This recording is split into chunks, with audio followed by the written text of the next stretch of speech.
La réforme de la commission électorale indépendante est lancée. Ce lundi à la primature, le chef du gouvernement entame avec les acteurs de la vie politique les consultations pour sa nouvelle composition, conformément aux instructions du chef de l'État.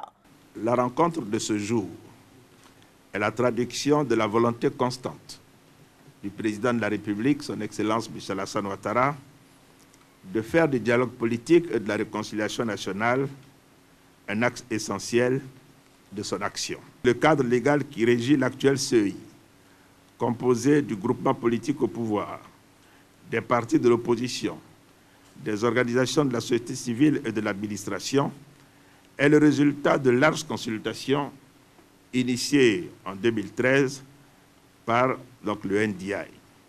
Dans cette même dynamique, le chef de l'État, son Excellence Michel Alassane Ouattara, a bien voulu donner à nouveau droit aux recommandations de la Cour africaine des droits de l'homme et des peuples quant au réexamen de la composition de la CEI en vue d'en assurer un meilleur équilibre.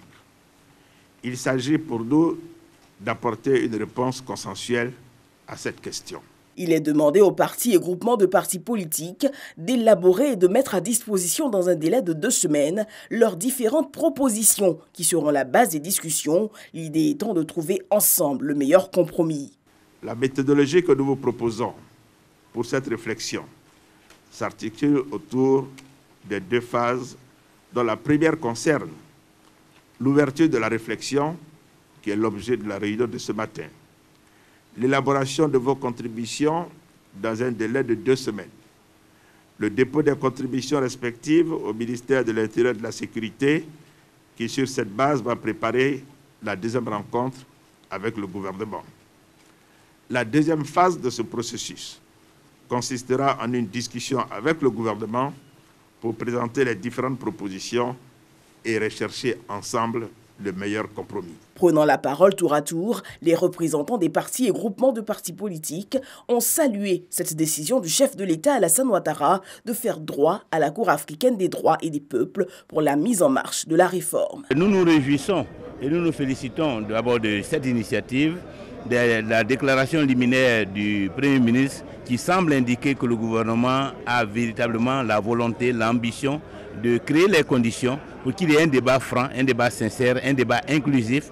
Et nous avons indiqué, nous souhaitons en même temps qu'il y ait un ordre du jour exhaustif et que les décisions soient des décisions consensuelles qui engagent l'ensemble des acteurs. L'adresse du Premier ministre a été très bonne, il a reconnu que la CEI, il fallait en parler, même si on a des acquis, il y a beaucoup de choses à faire, donc il faut tout remettre à plat. Il y a de bonnes dispositions de part et d'autre. Maintenant, il faudrait que ce qu'on décide soit appliqué. Nous félicitons le gouvernement de nous avoir invités, d'avoir ouvert le débat. Nous avons posé quelques interrogations. Nous souhaitons que, plutôt que des consultations, il soit réellement mis en place un cadre de concertation de tous les partis politiques. Nous, femmes, chefs de partis politiques, avons besoin de ce genre de rencontres parce que nous mettons de l'eau dans le vin pour que la politique ivoirienne se porte mieux. Aux côtés des hommes politiques, la société civile est elle aussi impliquée. Une rencontre est d'ailleurs annoncée pour les prochains jours. Le gouvernement veut, au terme du processus, parvenir à un organe consensuel et équilibré, gage d'élections transparentes et crédibles.